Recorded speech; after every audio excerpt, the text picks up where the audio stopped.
नमस्कार, मीडिया नई सुबह में आपका एक बार फिर से स्वागत है। मैं हूं हमवीर सिंह। मीडिया नई सुबह के खास कार्यक्रम फेस टू फेस में आपका एक बार फिर से स्वागत है। आज हमारे साथ बातचीत करने के लिए हमारे खास मेहमान हैं श्री राजकुमार ढिल्लों जी, जो कि वार्ड नंबर 213 से निगम पार्षद हैं और डैम्स कमेटी के चेयरमैन हैं। आइए जाने उनसे कुछ सवालों का जवाब। राजकुमार जी, आपका स्वागत है मीडिया नई सुबह के खास प्रोग्राम फेस टू फेस में। धन्यवाद, आपको बहुत बहुत शुभकामनाएं आपकी न्यूज़ को भी। आए दिन दिल्ली में ये हड़ताल होती रहती है, एमसीडी के कर्मचारी करते रहते हैं, इससे बहुत ज़्यादा प्रदूषण फैलता है, बीमारियां फैलती हैं। ऐसा क्यों होता है? देखिए, इसका तो सीधा सा कारण आपको नज़र आता होगा कि जब से दिल्ली में केजरीवाल की सरकार बनी है तभी से इस तरह की दिक्कतें सामने आ रही हैं। जो एमसीडी का फंड जो दिल्ली सरकार पे बनता है नहीं दे रहे हैं, और कभी थोड़ा बहुत देते हैं तो टाइम से नहीं देते हैं। अभी भी हमारा 300 करोड़ उस पर बाकी है। वो हमारा पैसा दे तो हड़ताल खत्म हो जाए, सफाई कर्मचारी अपने काम पे लगे रहें। लेकिन होता क्या है कि केजरीवाल जी को, जो मोदी जी ने सफाई अभियान चलाया है, स्वच्छ भारत अभियान, वो उनको रास नहीं आ रहा है। वो कहीं ना कहीं उस पॉलिसी को फेल करना चाहते हैं।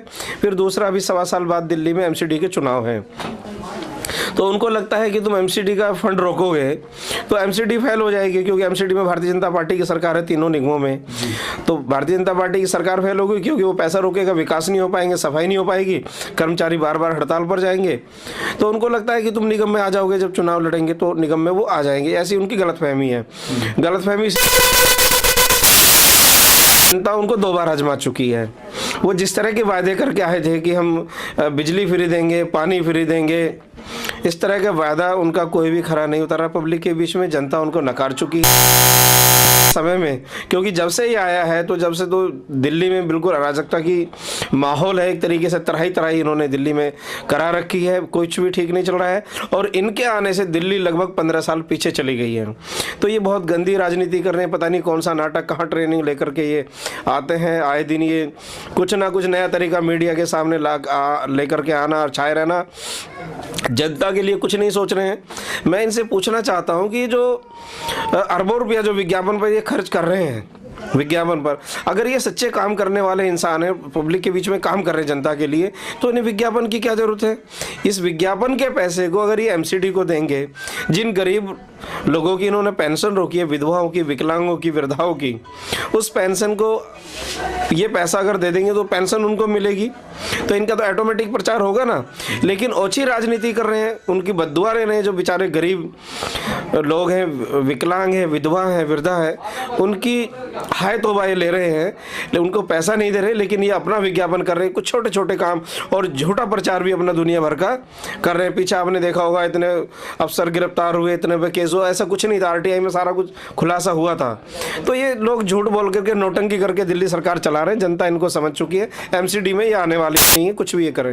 एमसीडी के कर्मचारियों की जो सैलरी टाइम से नहीं मिल पा रही है, इसके पीछे क्या कारण मानते हैं आप? ये पैसा नहीं दे रहे ना जी, दिल्ली सरकार पैसा नहीं दे रही है। जो हमारा एमसीडी का पैसा बनता है, जो हमारा पैसा बन रहा है, ये उसको दें। और जो चौथे वित्त आयोग की सिफारिश है वो ये लागू करें विधानसभा में पटल पे रख के, तो वो लागू कर देंगे तो कोई दिक्कत ही नहीं आएगी। एमसीडी का काम ठीक ठाक चलेगा जी। जबकि एमसीडी के कर्मचारियों की हड़ताल चल रही है, फिर भी ये आम आदमी पार्टी के कार्यकर्ता कूड़ा उठवा रहे हैं, इस पे आप क्या कहेंगे? देखिए,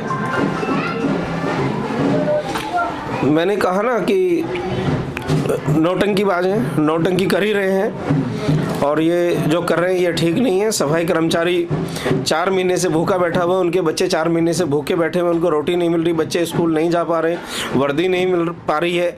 इतनी हालत ख़राब हो गई सफाई कर्मचारी की कि अपने बच्चों के कपड़े धोने के लिए उनके पास साबुन तक के पैसे नहीं हैं, और ये उनका मजाक उड़ा रहे हैं। ये तो एक मजाक उड़ाना हुआ ना। वो हड़ताल पर है और आम आदमी के पार्टी के कार्यकर्ता कूड़ा को उठवा के फिकवा रहे हैं। जैसे कि हमने अभी नितिन त्यागी जो विधायक जी हैं लक्ष्मी नगर के, उनके ऑफिस के जो कूड़ा था वो जेसीबी से उठवा के फिकवा रहे थे, जबकि हड़ताल है एमसीडी कर्मचारियों की। इस पर आपकी क्या प्रतिक्रिया है?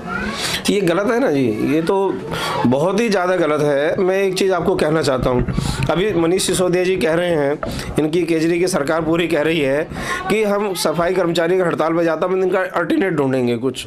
मैं इनको कहना चाहता हूँ कि ये जो दिल्ली में जीत करके आए हैं, ये झाड़ू के चुनाव चिन्ह पर जीत करके आए हैं। इन्होंने सफाई कर्मचारियों को इमोशनली ब्लैकमेल करके उनकी छाती पे पैर रख के झाड़ू का चुनाव चिन्ह लेकर के ये सत्ता में आए हैं।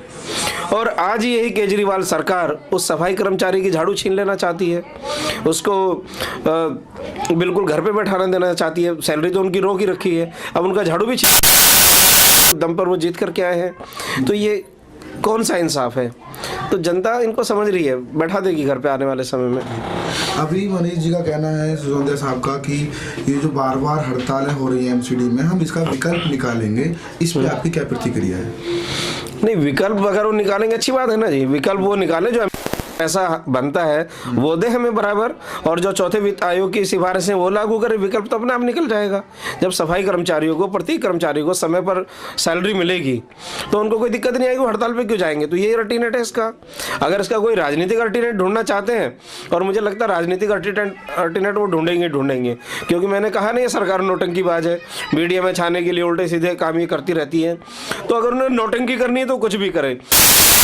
तो उसका ठीक ये है कि एमसीडी का जो बकाया पैसा है वो जारी करें, और चौथा वित्त आयोग जो है उसकी सिफारिश से लागू करें। ये अल्टरनेट है। बाकी तो ढकोसलेबाजी कुछ भी करते रहिए। अभी तक आपको विकास कार्य के लिए कितना फंड मिला और आपने कहाँ विकास कार्य कराया? देखिए, विकास कार्य के लिए 2 साल से तो बिल्कुल ना के बराबर ही है, लेकिन उससे पहले जो विकास का पैसा मिला है, मैं लगभग, पूरा आइडिया तो मुझे नहीं है क्योंकि आप अचानक वो कर रहे, मैंने देखा नहीं है, लेकिन मुझे लगता है कि 15-20 करोड़ तो मैंने अपने वार्ड में लगाया है। जब मैं जीत करके आया था, मेरा वार्ड ये खंडर वार्ड था। मुझे समझ में नहीं आ रहा था कि मैं कहाँ से शुरुआत करूँ विकास के कार्यों की।